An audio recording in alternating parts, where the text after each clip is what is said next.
अस्सलाम वालेकुम नाजरीन, मुमताज़ अहमद भट्टी आपकी खिदमत में हाजिर है।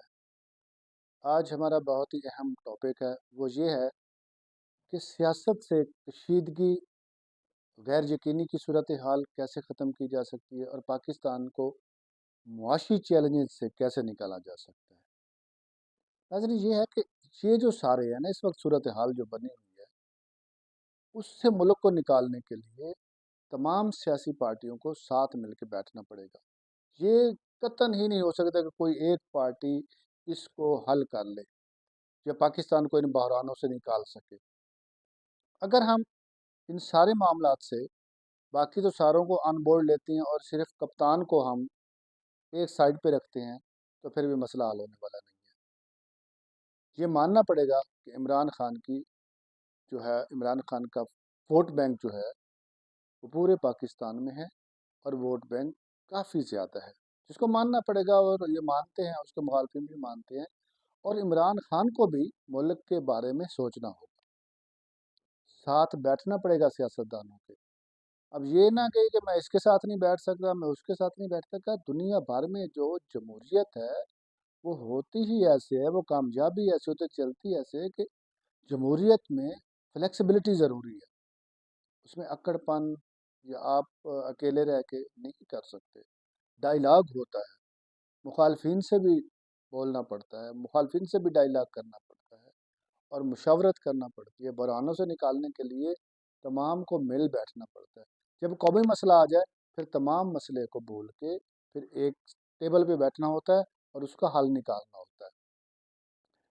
देखा गया है ये पिछले जब से कप्तान साहब सियासत में आए हैं और ये ज़रा उनका एक्टिव रोल हुआ है, तो उन्होंने एक चीज़ ये अपने फॉलोअर्स के जहन में भी भर दी और ख़ुद अपने में, कि बस मैंने बाकी जो करप्ट हैं, वो जो चोर हैं, बस उनके साथ नहीं बैठना।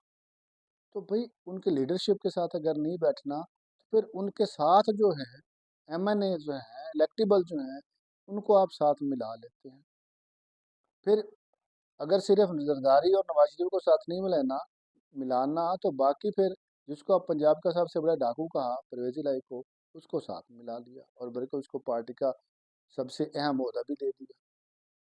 एमक्यूएम वालों को आपने कातिल और पता नहीं क्या क्या नहीं कहा, फिर उनको नफीस आदमी कह के साथ भी मिला लिया। फिर इसी तरह बहुत से सियासतदान जिन पे आप तनकीद करते थे या वो आप पे तनकीद करते थे, उनको भी साथ मिला लिया। अभी जो सियासी सूरत हाल बन रही है, ठीक है आप कहें कि धांधली हुई है और उसके धांधली के हवाले से जो भी फोरम है, जो भी कानूनी तरीका है वो अपनाएं, वो चलता रहे काम। लेकिन इस वक्त मुल्क जिस बहरान में फंसा हुआ है, उसको निकालने के लिए ये ज़रूरी है कि इमरान खान लचक दिखाए, बैठे, बैठ के कौमी मसाइल पे इकट्ठे हो जाएं, बाकी सियासत करें सारे, उनको हक है, हर कोई अपनी सियासत करे। लेकिन जब मुल्क का मसला हो तो फिर सबको इकट्ठे होना। मसलन अब कल ये और बात सुनने को मिली कि कप्तान साहब के हुक्म से उनके जो है वकला वो कह रहे थे कि आईएमएफ को हम खत लिखेंगे कि जब तक ये सूरत हाल सही नहीं होती, इलेक्शन के हवाले से सही नहीं बताते, उस वक्त तक इनको आईएमएफ फंड फराहम ना करें। तो ये देखो ना कितना बड़ा गलत फैसला है, कितना बड़ा, ये कहना भी नहीं चाहिए था। इन्होंने कह तो दिया, ये कहना भी नहीं चाहिए था। अब ये कोई मुल्क के मफाद में है, हर बंदा क्या सोचेगा, इससे क्या तासीर लेगा, पाकिस्तान में नहीं बैन अवी सतह पे आप देखेंगे क्या इमेज जा रहा है। तो ये ना करे, ये सोचें भी ना। अगर ये सोचेंगे, ये करेंगे, तो इन पे फिर गद्दारी का लेबल लगाएंगे लोग, फिर इन पे मुल्क दुश्मनी का लेबल लगाएंगे। अभी ये चाहिए, कप्तान को ये चाहिए कि ठीक है। अच्छा, पहले भी कप्तान ने ऐसे जो सियासी फैसले थे वो गैर सियासी लोगों से मुशावरत के साथ किए जो नाकाम हुए। मसलन उस्मान बुज़दार को जिद पे अड़ गए, लगा लिया उसको, और उसने कितना नुकसान पहुंचाया। आज किधर है उस्मान बुज़दार? उधर परवेज़ खटक को लगा लिया, फिर महमूद खान को लगा लिया, किधर है आज परवेज़ खटक, किधर है महमूद खान? और इसी तरह जितने भी लोग थे, वो उनको ये सिखाया हुआ है कि बस उन्होंने लड़ना है, झगड़ना है, इंतहा तक जाना है। तो सियासत में ऐसा नहीं होता। अभी भी वक्त है, अभी भी ٹائم نہیں گزرا، ابھی اس الیکشن کے بعد جہاں جہاں جس کی حکومت بنتی ہے، اب کے پی میں عمران خان کی حکومت بن رہی ہے، سندھ میں پیپلز پارٹی کی بن رہی ہے، بلوچستان میں کولیشن بن رہی ہے، اور پنجاب میں نون لیگ کی بن رہی ہے۔ تو ان کو قبول کریں۔